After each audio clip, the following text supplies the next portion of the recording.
Yo, what's up, everybody? This is William from BeforeTheBillions back with another video. And today I'm going to be going over another Business Insider article.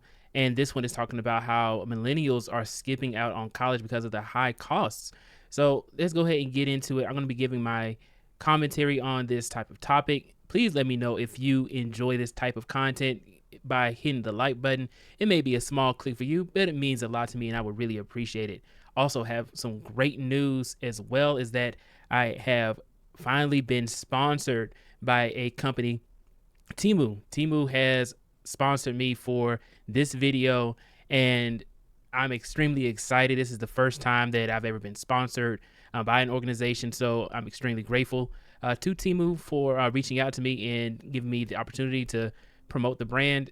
But that being said, let's go ahead and get into the video. All right, so here is the Business Insider article right here. And they are talking about how over half of Gen Z and millennials are living paycheck to paycheck, and college is one of the first things they're cutting from their budgets. So let's go ahead and get into it. Younger workers are foregoing higher education as costs continue to remain top of mind, and the value of a college education isn't what it used to be. On Wednesday, Deloitte, very reputable organization, a great company, they're in the consultation or space, so they have a whole bunch of different consultants that do pretty much everything. They're all over the globe, and they have a office here in Atlanta, Georgia as well. So I have seen their offices, and they do a lot of work in multiple different industries. So it says on Wednesday, Deloitte released a survey on Gen Z and millennial attitudes toward the world and their financial conditions, using responses from 14,468 Gen Z and 8,373 millennials across 44 countries. The survey found that a third of Gen Z and millennials chose to forego higher education, with the primary reasons being financial barriers, family or personal circumstances, and seeking careers that don't require college degrees. So one thing I want to point out is that there is a lot of people who responded, but it is across 44 different countries. Not every country is going to look at higher education the same way. I know a lot of different countries, like third world countries, and they a lot of the time don't have the option to even go to college or go to school in general. They don't have the same schooling system as the United States. When I took a trip to Belize and I took a trip to Honduras, a lot of people I noticed a lot of them didn't go to school. A lot of the people there didn't go to school, especially in Honduras. I remember when I went there, they simply were like, yeah, we don't go to school. We like just help out with the family. A lot of people didn't even drive. So it's a completely different world out there in other countries. I would highly suggest that people get out there and travel the world and get more perspectives and more experiences in life outside of just the United States. So I know the passport bros, they be talking about trying to find a wife and everything. If you ain't trying to find a wife, I would suggest still going out and getting your passport, going to other countries just to gain more experiences. And then it makes you more of a well-rounded person as well, because your mindset isn't in a silo. It isn't in an echo chamber to where, hey, you only think one way. So just wanted to bring that up, that 44 different countries, 44 completely different systems and ideologies. And it would make sense as to why they would not go to college, simply because, hey, you got places where college isn't even a thing. All right, so cost of living is their top societal concern. The financial constraints of higher education are the number one reason that Gen Zers and millennials are not pursuing it.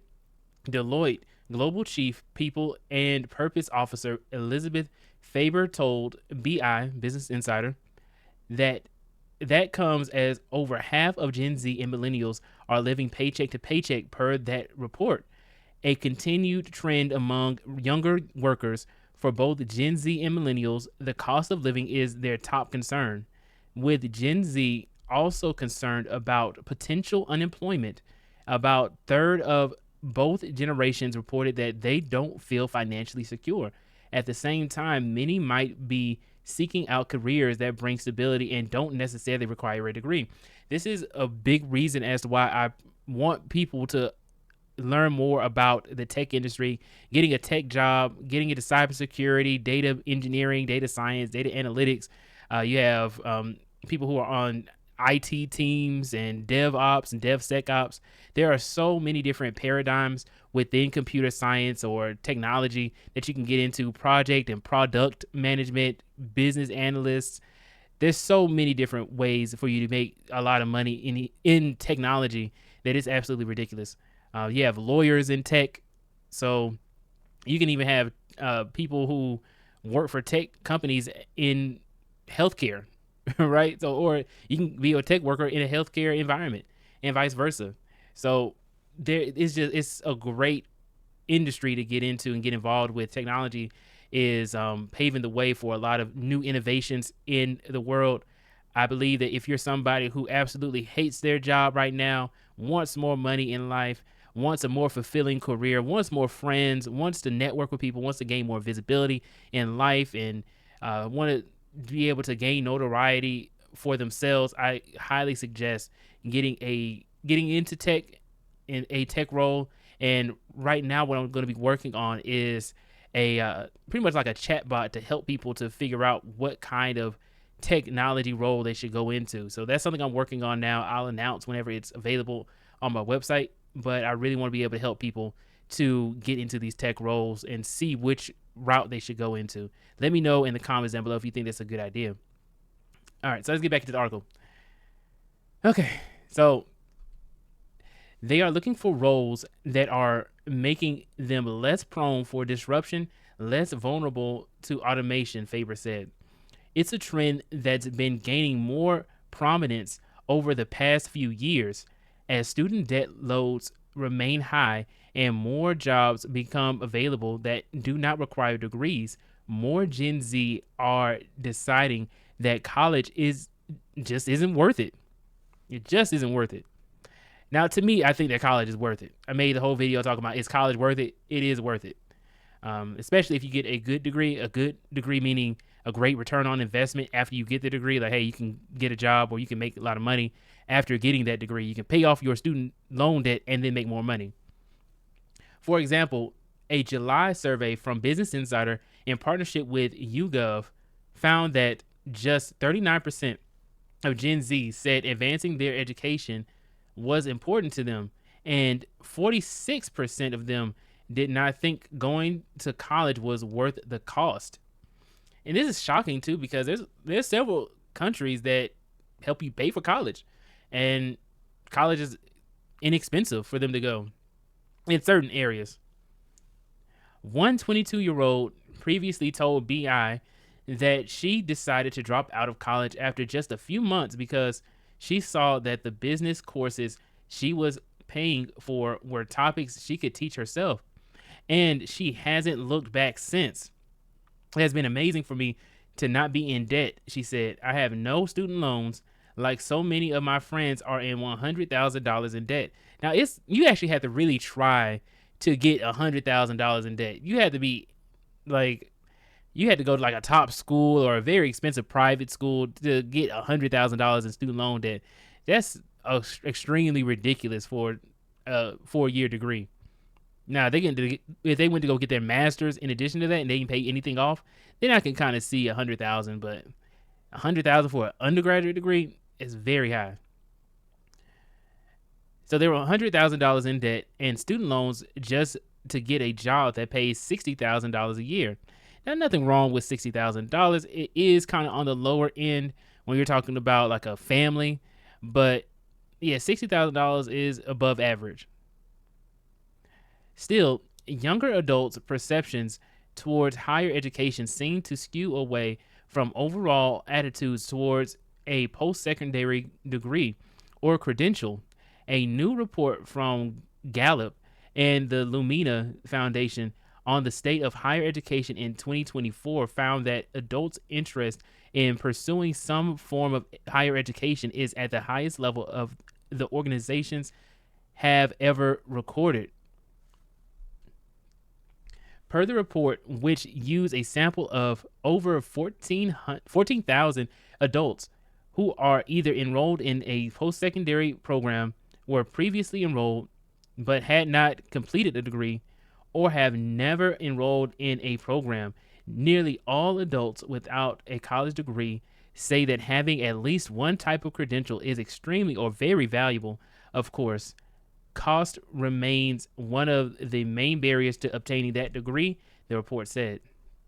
Still, higher education can be important for workers, both in their careers and the opportunity to learn. Deloitte found, per Faber, that the types of jobs held by respondents with higher levels of education tend to provide longer term job security.